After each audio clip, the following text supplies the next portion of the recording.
Hello, I'm Andrew Thomson, and this is my short film entitled My World. The genre of the film is a fantasy with comedy elements, and it is a tale of how strong a young boy's imagination can be, and how important and amazing the people are who he looks up to. What I aimed to create was something that challenged the audience and tricked them by merging fantasy with reality, with little clues to explain what was really happening, and then having a full resolution at the end. It is heavily influenced by the light-hearted nature of Disney and Pixar shorts and sections of their films, especially in the intro scene to Toy Story 3, where the scene is set as a dramatic action thrill ride, filled with danger when in actual fact it's a boy's imagination playing with his toys. I am also influenced by YouTubers that make short films such as Tomska, or Thomas Ridgewell, Dominic Fear, or Dom Ferrer, and Freddie W, or Freddie 1. I wanted the film to focus on realism, and one of the ways I wanted to do this was with continuous shots instead of a quick montage or different clips.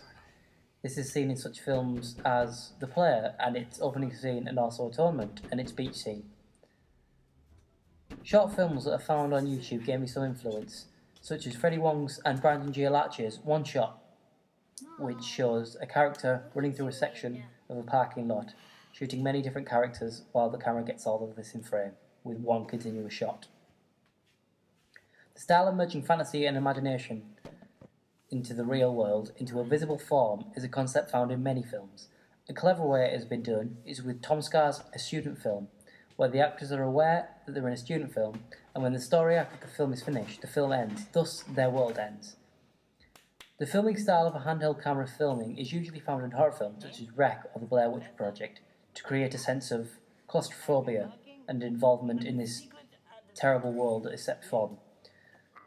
It's also done to create realism, which is what I wanted the audience to perceive the world I created to be. If my film was shot with many different varied camera angles and many different dramatic shots on a more high quality camera, the film will not have the same effect. Also, I'm very familiar with people who video blog or vlog on YouTube, which is basically video documentary of day-to-day life and such, as on the channel CTFXC. I took influence from this, as it is real life and all the shots are what I would be using, which is an arm extended away from the face with the camera pointed towards the face to just get a close-up of the person in frame. The whole idea of the film is something I can see and have gained inspiration from the director Edgar Wright.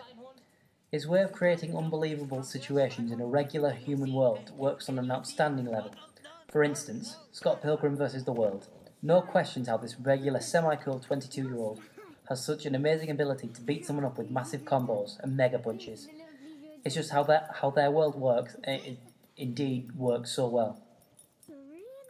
I feel the final product of the film works really well in achieving the goals I set out.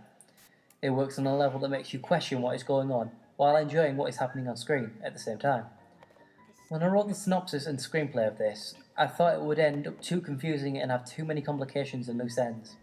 After filming each scene, I saw that this wouldn't be a problem. I used inspiration from our surroundings while filming and on-the-spot movement. I feel this is a more spontaneous method of thinking, and it works quite well for this style, especially when trying to make a scene seem very constant and consistent and together without obvious editing.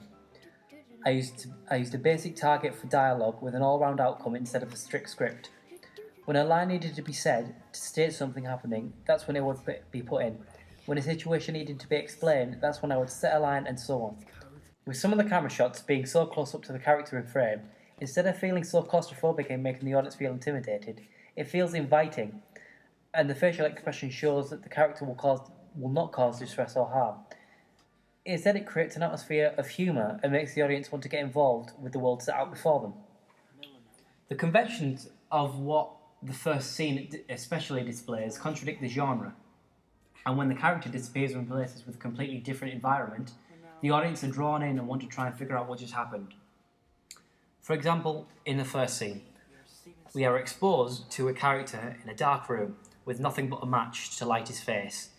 He uses his voice in a calm, quiet manner, of also urgency, to explain his situation, in very vague points. The facial expression shown shows he is in danger of such, and the fact that the camera is so close to his face makes us feel in quite an intimate situation. The fact that we're also surrounded by darkness in this, with just a match for a light, makes us feel involved and focuses more on the facial expression of the character. What you doing? When the music kicks in, we can hear it starts off nice and slow and quietly to emphasise that this is a very, very delicate situation. As more loud noises come into the room from the banging of the door, the music picks up, and so does the pace of what the audience is feeling and the pace of the situation. All of these different sections of this part of the film create this great scene that totally contradicts and is controversial to the genre of what the film actually is, and I feel works really well. And now we're working together. The second scene I want to focus on is the second scene of the film, which contains a scientist. The lighting in this is very appropriate, as is a very scientific scene, which needs complex and non-diegetic lighting. The fact we are using a totally different character with the same actor poses questions to the audience. It may have been poor casting, or it may have been done on purpose. In this case, it was done on purpose. The character uses an accent to create humour, and also the dialogue he uses is very humorous, and the action he does, for example, pouring the liquid and nothing happening, is a humorous situation. He uses his voice to interact with other characters, in this case a dog, which runs towards said character, causing a disruption, which is humorous in this situation. Another part, which is very well done in this scene, is a transition between the character and the child, which is hinted at to be the same person. Another scene I would like to look at is the scene after the child is playing with the dog. The child puts the camera down on a table, walks away and puts his shoes on. We were exposed to a small picture which is blurred but still in vision and is able to be made out by the audience. It again shows a little hint while being quite an artistic shot, as action is going on in the background while in the foreground we see a hint to the story. The final scene I would like to talk about is the final scene of the film. We are shown the child who acknowledges the camera, thus acknowledging the audience, making them feel involved and part of the situation that is happening. We see our first interaction with a real character.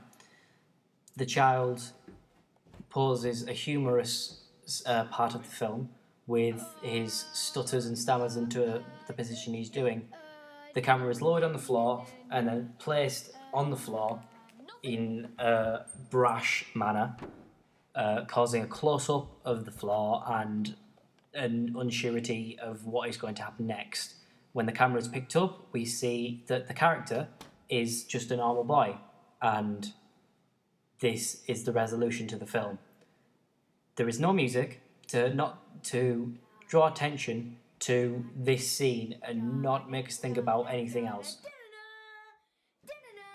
The boy then takes the camera back into his room and focuses it on himself, showing his facial expressions.